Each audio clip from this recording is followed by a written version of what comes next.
Hello everybody, Palador here, about to dive into Lucky's Tale.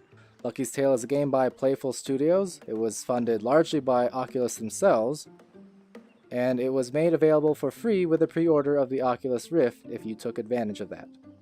Lucky's Tale is an adventure platforming game with a very cutesy, cartoony style, much in the vein of classic, old-school Nintendo 64, PlayStation 1 era platforming games. Think Mario 64 and things along that line. While on a 2D screen it might not look super impressive visually, VR really does change the whole experience. Just from this perspective, I'm currently in the level select menu essentially. That's what this book is in front of me. And everything just pops. It's like a little diorama that you can look under things, into things. It's as if it's a tiny little town and you're floating right above it. And it's a very cool effect. Very, very cool indeed. Once you choose the level itself, and we're about to jump into the first one right here. Once you're in it in the level itself, everything increases in scale. It's suddenly really big. I wouldn't say life scale, but it's fully zoomed in now compared to where it was before. And again, the 3D effect is just tremendous. It makes everything, even just from jumping to finding little hidden secrets and things, everything's really accentuated in virtual reality. So our protagonist here is Lucky, and he's essentially on a mission to find his lost piggy, or rather his kidnapped piggy.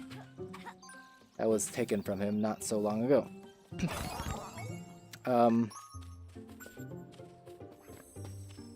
So basic controls, left stick to move as you would expect. A is to jump, he has the ability to double jump. The X button is the tail swipe you can see here. It can be activated in the air or on the ground. If you jump and use the right trigger, you have a slam attack, which is another classic staple of platformers of the past.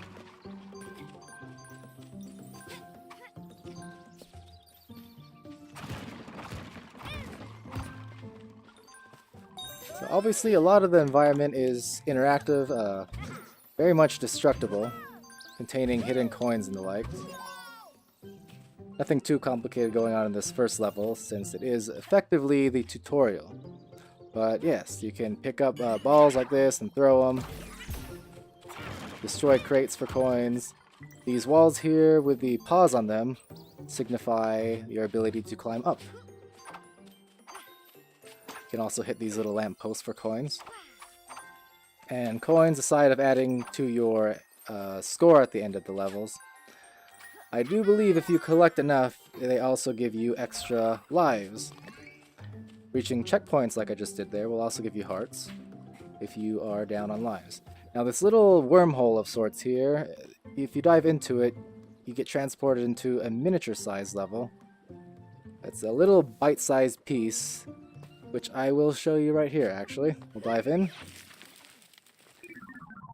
And the screen fades to black, and then suddenly you find yourself in these miniature-sized environments, kind of diorama style, like the title screen. And the level select screen, that is.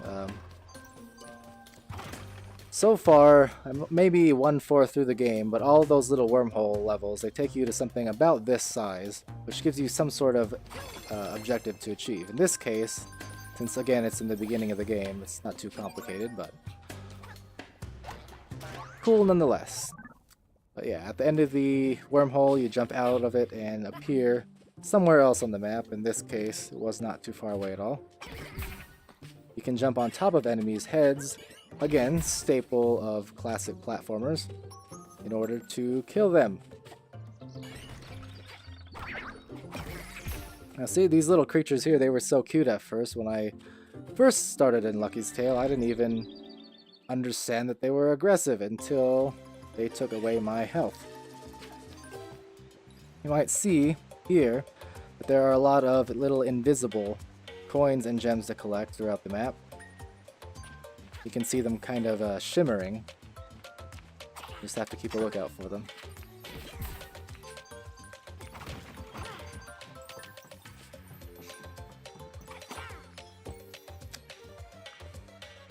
It's just a very neat effect, honestly. Hey, look at that little guy up there.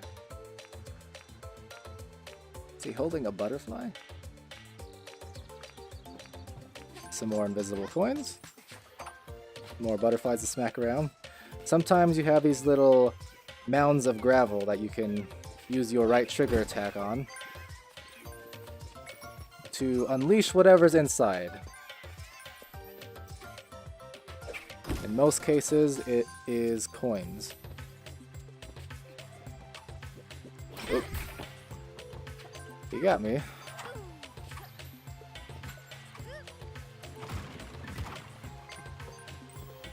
You can knock around mushrooms and other environmental objects too, but they don't really seem to do anything besides provide a little extra thing to smack around. I got these little purple plants here, which do a headbutt attack of sorts. So you just have to hit them while they're down.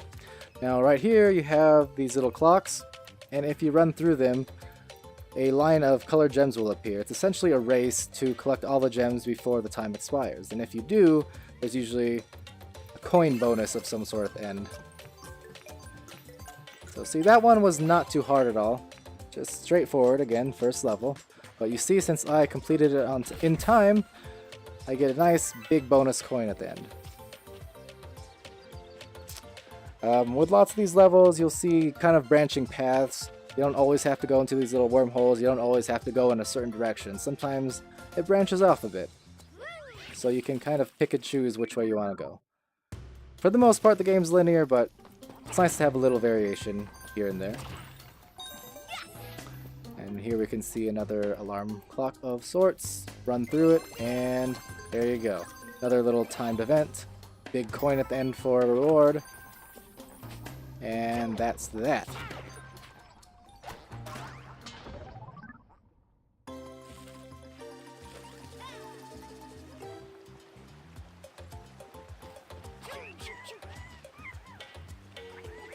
Oh, there's some gems right there.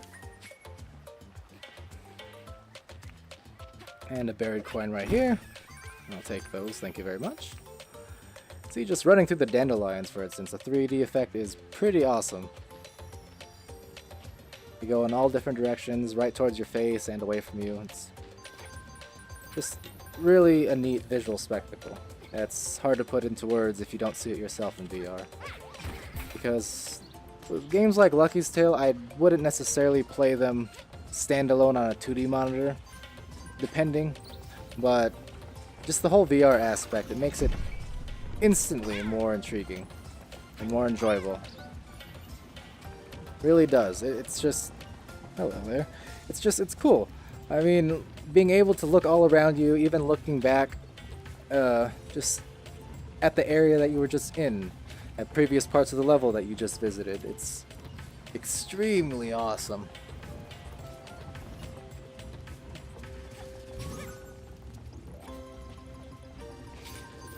See these spike monsters here, you just have to wait for them to unleash their spikes, and then proceed to stomp them.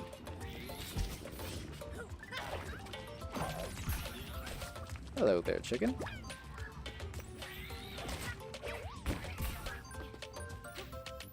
Another scalable wall here. Lots of the time, these grassy areas will also hide some coins that you otherwise might miss, so it's good to just run around and take a swipe at things or take a step through things, and you'll often come across hidden coins or other hidden little secrets. There's a hidden paths I've found at times. That's a little bit off the obvious path. And see, just having it be in VR and 3D, it makes little puzzles like this easier to traverse, because you can really sense the speed and the depth of something So making jumps or weaving through obstacles like this is actually a lot easier in VR. It's nice. Now for these bombs, you would just use your head to aim at your target, and then the right trigger to launch. Simple as that. You can even launch it at these creatures over here that we'll be seeing in another minute or two.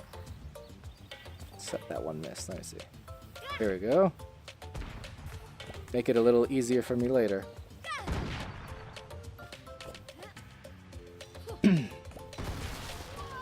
And see that weather balloon over there, or that hot air balloon I should say, that's actually the end of the level that you can see, which again is pretty neat. It's very much inspired by Mario, because you have to climb up those pillars and try to reach the top flag for the most bonus points at the end. Again, very much in the vein of Mario. I'm just wondering if I can hit that egg or not from over here. It's not something I've tried before. Oh, almost. Let's see. Try that again. I don't know if this does anything or not. Maybe it's a literal Easter egg. Perhaps. Ah! Just missed it again. Let's go. There we go. Oh my goodness! Okay. First too high, first too low. That means that this one will be just right. Ah, I disappoint myself. I'm hitting this thing. Not stopping until I do. Seems like, though, it might not be breakable after all. I don't know.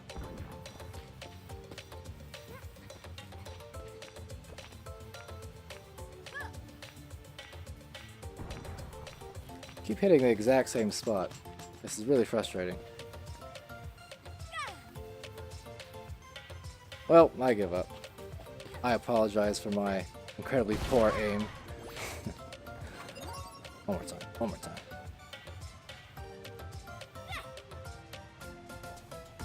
Yeah. Alright, well. Anyway, having gotten those targets out of the way, this little teleportation pad appears, lets me skip through that obstacle. So I don't have to do it all over again.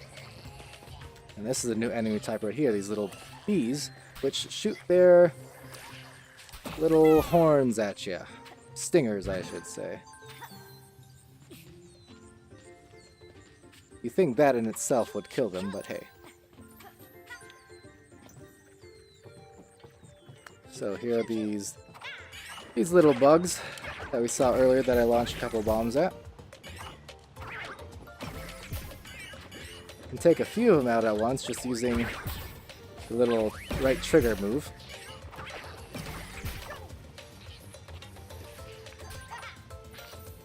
Another thing to use at times is your tail swipe when you're collecting coins. You can collect them in a wider range if you use your tail swipe.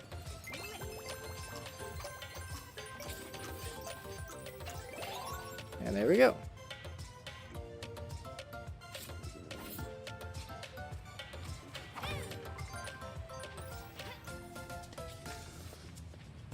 In each level there's also a hidden present that you can find. They don't do much, but they unlock a little figurine in a gallery that you can view outside of the levels. And they're often in little hidden crevices that are out of the way and that you have to look for. Anyway. Jump. And that failed. No. Just as I was talking about how easy it is gauging jump distances. There we go. So it shoots off fireworks and goes floating away, and that is Lucky's Tale in a nutshell, at least the first level of it.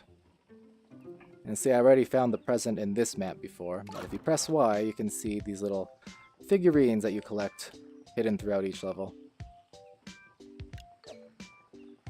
And you can spin them around with the right stick, and yeah, they're cute. Definitely a game that I would have loved as a kid, and I still like it now. It's very cool, but 9-year-old me would have gone nuts for something like this, because it's very cool, very magical. Something I'd be excited to show, you know, a little brother or a nephew, for instance.